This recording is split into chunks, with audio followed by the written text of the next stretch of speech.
Assalamualaikum teman-teman, perkenalkan saya Salim Abdillah, NIM 2211066, Prodi Pendidikan Agama Islam, Fakultas Tarbiyah. Sebelum kita memulai pelajaran hari ini, ada baiknya kita berdoa terlebih dahulu. Bismillahirrahmanirrahim. Rabbi zidni ilma warzuqni fahma waj'alni minas solihin. Baik teman-teman, di sini kita akan membahas tentang menebarkan Islam dengan santun dan damai melalui dakwah, khutbah, dan tabligh. Baiklah teman-teman, jadi yang pertama-tama kita akan membahas tentang pengertian dakwah. Dakwah ini merupakan masdar atau kata dasar dari kata da'a yang mempunyai arti mengajak, memanggil, dan menyeru untuk hal tertentu. Nah, orang yang melakukan pekerjaan dakwah ini disebut da'i bagi laki-laki dan da'iyah bagi perempuan.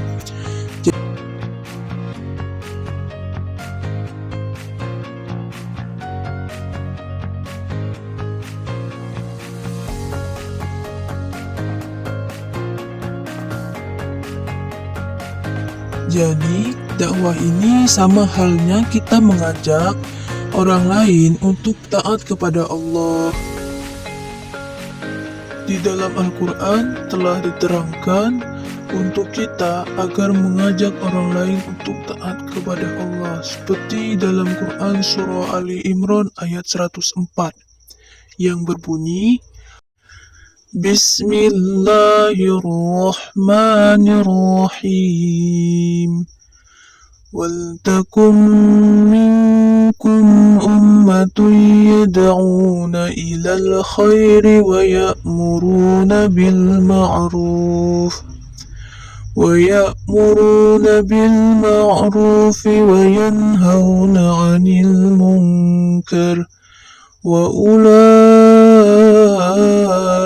humul muflihun. Ada beberapa tujuan dari dakwah. Yang pertama, beriman hanya kepada Allah dan tidak melakukan kemusyrikan. Yang kedua, menjadikan seluruh aktivitasnya hanya beribadah kepada Allah.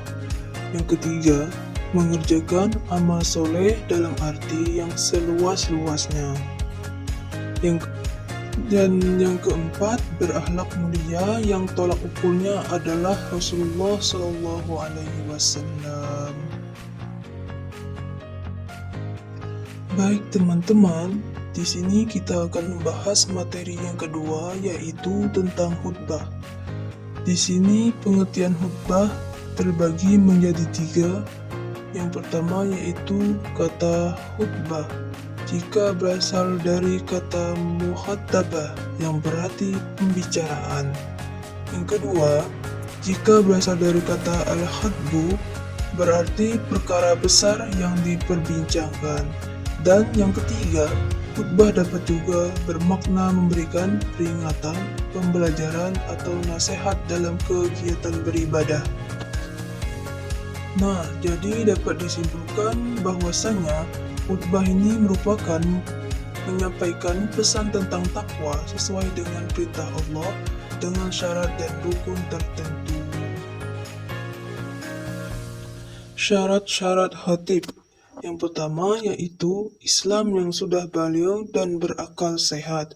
Yang kedua, mengetahui syarat, rukun, dan sunnah khutbah.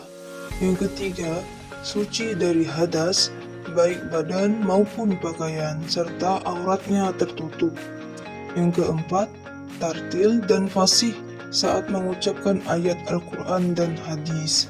Yang kelima, memiliki akhlak yang baik dan tidak tercela di mata masyarakat. Yang keenam, suaranya jelas dan dapat dipahami oleh jamaah. Yang ketujuh, berpenampilan rapi dan sopan. Ada beberapa syarat-syarat dua khutbah. Yang pertama, khutbah salat Jumat dilaksanakan sesudah masuk waktu zuhur. Yang kedua, khutbah dilakukan dengan berdiri. Dan yang ketiga, duduk sebentar di antara dua khutbah. Yang keempat, suara khutbah harus jelas dan dapat didengar oleh jamaah. Yang kelima, tertib, yakni dimulai khutbah pertama dan dilanjutkan ke khutbah kedua.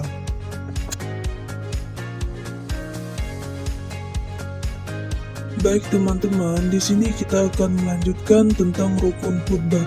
Yang pertama yaitu membaca hamdalah pada kedua khutbah. Yang kedua, membaca sholawat kepada Nabi Muhammad SAW. Dan yang ketiga, berwasiat tentang takwa kepada diri sendiri dan jamaah. Dan yang keempat, membaca satu atau beberapa ayat suci Al-Quran pada kedua khutbah. Yang kelima, berdoa pada khutbah kedua untuk memohon keampunan, kesejahteraan, dan keselamatan bagi kaum muslimin dan muslimat baik di dunia maupun di akhirat. Oke teman-teman, di sini kita akan membahas tentang pengertian dari tabligh. Nah, jadi menurut bahasa, tabligh ini berasal dari kata balagha yang artinya menyampaikan atau memberitahukan pesan atau ceramah secara lisan atau perkataan. Dalam makna lain, ceramah tidak disertai dengan rukun seperti khutbah. Bukan sekedar ceramah atau pesan biasa, tetapi sebuah ceramah yang sumbernya dari ajaran Islam yang disampaikan kepada satu orang atau banyak orang agar mengamalkan isi pesan tersebut. Terdapat dalil yang menjelaskan tentang tabligh. Quran Surah Al-Ahzab ayat 39 yang berbunyi, Bismillahirrahmanirrahim. Alladzina yuballighuna risalatillahi wa yakhshawnahu wa la yakhshawna ahadan illallah wa kafa billahi hasiba. Oke teman-teman, di sini saya menjelaskan tentang ketentuan tabligh. Yang pertama yaitu dilakukan dengan cara yang sopan, lemah lembut, tidak kasar dan tidak merusak. Yang kedua, menggunakan bahasa yang mudah dimengerti oleh jamaah. Dan yang ketiga, mengedepankan musyawarah dan berdiskusi untuk memperoleh kesepakatan bersama. Dan yang keempat, materi tabligh yang disampaikan harus mempunyai rujukan yang kuat dan jelas sumbernya.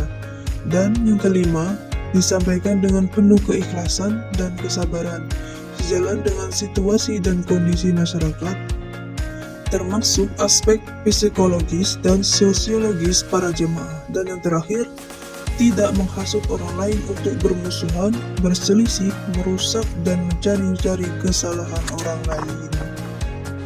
Mungkin hanya itu penjelasan dari materi saya kali ini. Saya ucapkan terima kasih, semoga bermanfaat dan sukses selalu.